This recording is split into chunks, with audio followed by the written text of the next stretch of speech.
Sabi nila, kaibigan ang lagi mong maaasahan sa anumang oras, na parang pamilya. Pero, paano kung ang pagkakaibigang pinoprotektahan ay bigla na lang mawala? Paano kung naglaho ito dahil sa mga bagay na hindi mo maipaliwanag? Paano kung nangyari ito dahil sa kaibigan mo? Sa'yo. Masiyahing dalaga si Rish. Isang tao na di umano'y pinagpala sa mga kaibigan niyang sina Gale, Cedric at Warren. Yung tipong kaibigan na hindi siya tinatalikuran. Magkasintahan ng dalawa sa kanilang apat, si Cedric at Warren. Gayunpaman, hindi ito hadlang sa kanilang pagkakaibigan dahil suportado nila ang magkasintahan. Ganiyan katalik ang kanilang pagkakaibigan. Kakasapit pa lamang nang hinihintay nilang isang linggong bakasyon dahil sa undas. At abot mata ang mga ngiting ipinakikita sapagkat makakapagpahinga ng apat sa kanilang dinidilubyong gawain. Habang papalabas sila sa kanilang eskwelahan, tila'y hindi maiwasan ang pakikipagkwentuhan ukol sa kanilang bakasyon. Hayes, makakapagpahinga na rin. Sa wakas! True, puro kasi activities, but go lang para sa grades naman yan. Akala mo talaga nag-aaral ng mabuti, no? Nga pala, anong gagawin niyo sa araw ng undas? Honestly, hindi ko rin alam eh. Wala naman kasing balak umuwi ng probinsya sina mama. Baka nga sa bahay lang ako. Ako, pwede ako sa inyo, Warren. Puro ka lang di bakla. Gail. Gail. Gail! Ha? Uy, Gail, ayos ka pa ba? Anong gagawin mo ngayong undas? Oo, ayos lang ako. Baka sa bahay lang din ako ngayong undas. Wala kasi akong kasama ron at luluwas ng probinsya sina mama. Ayoko naman sumama. Mapapagod lang ako kakautos nila ron eh. Aha! Total, wala rin naman mga magulang mo. Sleepover kaya tayo ron. Mwah! Good idea, babe. Gail! Ilang araw ba sila ron, Gail? Guys, can you not? Paano naman kaming mga single rito? Laging tunganga pag nakikita kayo. Charot! Anyways, mga 3 araw daw sila roon. Eddie, 3 araw din tayo roon. Para naman may kasama ka. Kwento-kwento pa naman daw doon. May mga spiritong gumagala. Yan ka na naman sa chismis na nasagap mo. Baliw talaga yan si Rish.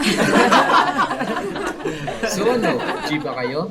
Kasi ako, kahit di na magpaalam, G na G ako. Madali lang naman magpaalam kay mama. Basta kayo ang kasama ko. Final na yan, ha? Wala na nga atras.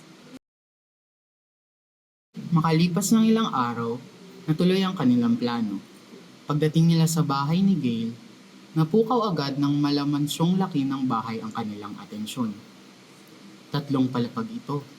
Madilim ang paligid at tahimik na tila malayo sa kabiasnan. Sa halip na kabahan, mas lalong natuwa ang grupo habang iniisip na mas magiging nakakasabik ang kanilang pagtitipon-tipon.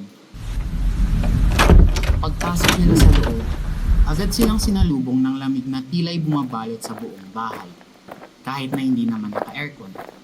Tahimik ang paligid at ang bawat hakbang nila ay umaalingaw-ngaw sa mga pader. Napansin ni Cedric ang ilang mga lumang larawan na nakasabit sa dingding. Puro itim at puti at para bang nakakilabot kung pagmasdan. Ang creepy naman ng bahay niyo, Gail. Pero perfect para sa undas. Parang nasa loob ako ng horror movie. Ngumiti lamang si Gail, ngunit pansin ni Rish ang kakaibang lungkot sa mga mata nito. Sa paglipas ng gabi, masaya silang nagkwentuhan at nagtatawanan. Ngunit hindi maiwasang mapatingin ni Gail sa hagdan pababa ng basement.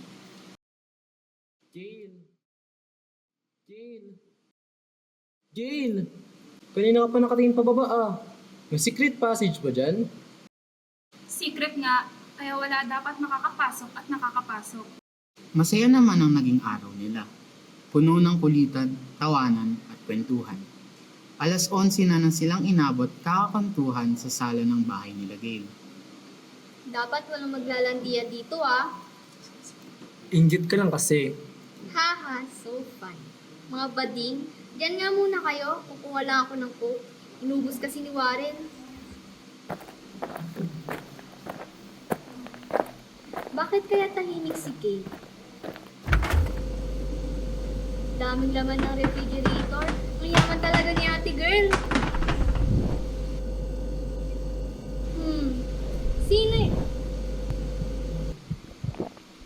Diyos ko, huwag niyo naman akong takutin. Hoy, pumunta ba kayo sa kusina? Para kasing may naglakad sa likuran ko. Kunin-kunin mo lang yun, te. Kung ano kasi iniisip mo eh.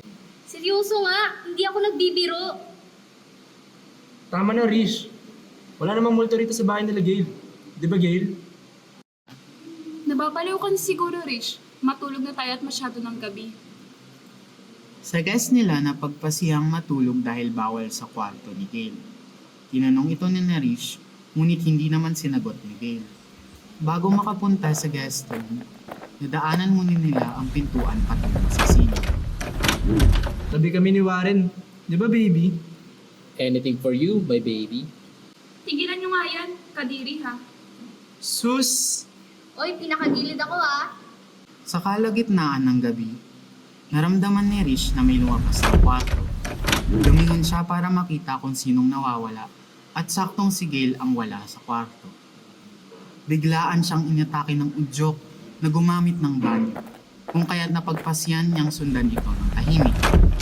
Paglabas niya ng pinto, walang tao't nakapatay pa din ang lahat ng ilaw. Gayunpaman, napansin niyang medyo bukas ang pintuan ng silong at may kaunting ilaw na nanggagaling sa loob. Dahan-dahan niya itong nilapitan at hindi siya makapaniwala sa kanyang nasulyapan. Huh? Isang babaeng pilay nagdadasal na kalpog sa nakabilog na kandila. Nanlaki ang mga mata nito sa pagkako sa nasilayan. Mga alis na siya nang lingunin siya ng babaeng ito. Nakaitim na belot, hindi kita ang mukha. Rish! Bakit? Rish! Okay ka lang? Nabangunod ka yata. Tingnan mo. Tingnan mo ako. Inhale. Exhale. Inhale. Exhale. Okay na? Whew. Halika't bumaba na tayo. Handaan ng almusal. Lingid sa kanyang mga kaibigan, hindi mawalay sa isip ni Rish ang kanyang nakita. Gayunpaman, maayos naman ang naging araw nila. Masaya ang kwentuhan at tawanan ulit ang nagpalimot kay Rish ng panaginip niya. Bis talaga ng bakasyon. Ayoko pa pumasok. Hindi ka talaga nag-aaral ng mabuti, no? Alam niyo ba, grabe pa naginip ko kagabi. May nagre-ritual daw sa basement ninyo, Gail. Ayan ka na naman. Kakapanood mo yun ng mga horror movies eh. Ano bang meron sa basement ninyo, Gail? Mga nakatambak lang na gamit. Ah, Tuloy pa rin ang kwentuhan nila. 10:00 na noong napagpasyahan nilang matulog. Malakas na ang kutob ni Rish na may nangyayaring lingid sa kanilang atensyon. Ngunit isinawalang bahala niya na lang ito. Dahil sabi nga ng kanyang mga kaibigan, masyado lang siyang nadadala sa undas, kaya ganoon na lang ang naiisip niya. Sa kaitlong gabi roon, nakatulog naman si Rish. Ngunit sa kalagitnaan ng gabi, sa hindi malamang dahilan, siya'y nagising. Napalingon siya sa orasang nakasabit sa pader. Saktong 12:00, nakatutok ang orasan at hindi na ito gumagalaw. Napagtanto ni Rish na sira nga ang orasan at kinapa na lang ang cellphone sa gilid niya. Ngunit sa kanyang pagtataka, wala ang cellphone sa gilid ng kanyang unan. Lumingon siya sa kanyang katabi upang magtanong. Ngunit, wala naman ang mga kaibigan niya roon. guys, saan kayo? Kabayong tanong ni Rish. Akmang tatayo na ito nang may narinig siyang mga yabag ng paa. Tinatakot siguro ako ng mga to. Haha. Carry mo to, Rish. Lalabas tayo.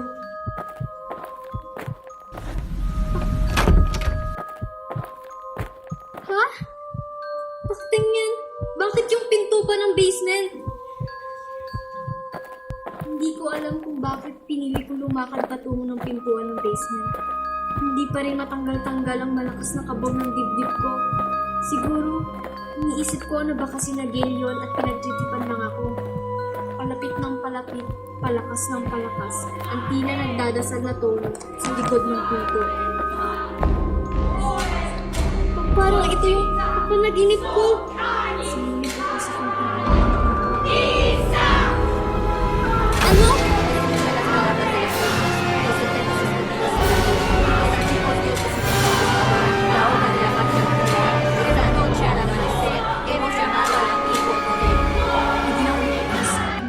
Sabay ng paglingon, nagdarasal sa gitna ng makabilog ng mga kandila. Hindi ko magawang tumakbo. Tila ba nanigas ang mabuto ng paa ko? Sino ka?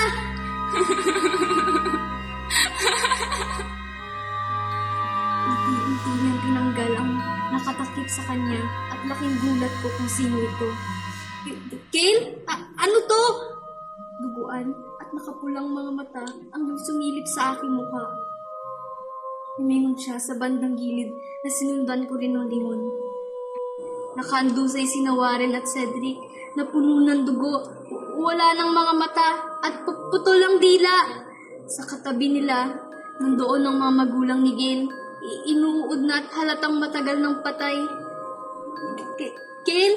Ano to? Anong ginawa mo? Inagaw niyo sa akin lahat. Inagaw niyo sa akin lahat. Inagaw niyo sa akin lahat. Inagaw niyo sa akin lahat. Inagaw niyo sa akin lahat. Inagaw niyo sa akin lahat! Hindi kita maintindihan. Tuloy ang pag-agos ng mga luha ko. Inagaw sa akin ni Warren si Cedric. Mga magulang ko wala nang paki sa akin. Okay lang. Really? It's perfect even. Sa mabuting lugar na sila ngayon.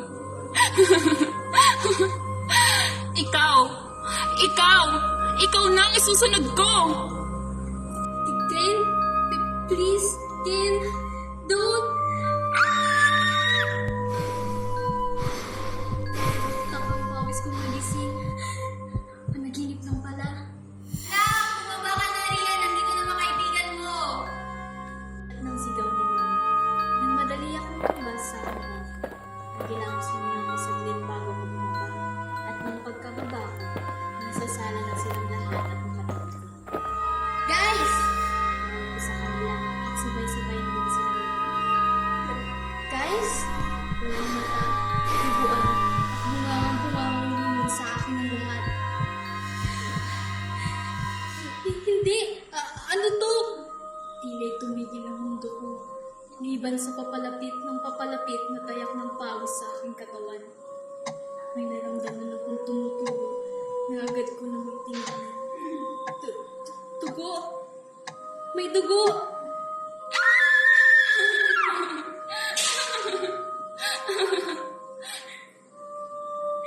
Puno ng dugo't walang mata. Yan ang huling nasilayan ni Rish nung buhay pa siya. Natapos ang undas nang walang umuwing magkakaibigan sa kanilang tahanan. Masama na ang kutob ng kanilang mga pamilya, kung kaya't nagsama-sama ang mga pamilya ng tatlo upang pumunta sa bahay ni Gail. Laking gulat nila nang madatnan nila ang nangyari sa silong ng bahay.